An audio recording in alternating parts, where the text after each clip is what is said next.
10 محرم الحرام، سال کا 10واں دن۔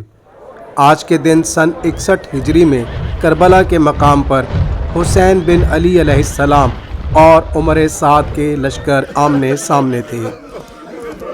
امام محمد باقر علیہ السلام کے مطابق امام حسین علیہ السلام کے لشکر میں 45 گھوڑ سوار اور 100 پیادہ تھے۔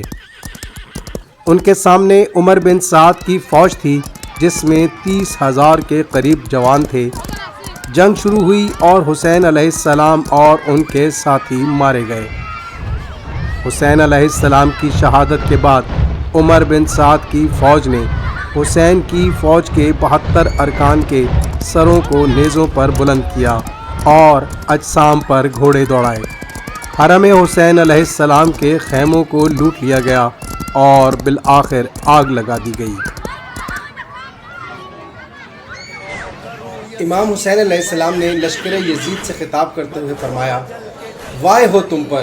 کیا میں نے تمہارے کسی شخص کو قتل کیا ہے کہ تم مجھ سے اس کا انتقام لو؟ کیا میں نے تمہارے مال و دولت پر قبضہ کیا ہے کہ تم مجھ سے اس کا مطالبہ کرو؟ کیا میں نے تم میں سے کسی پر زخم لگایا ہے کہ تم اس کا قصاص لینا چاہو؟ ہرگز ایسا نہیں ہے۔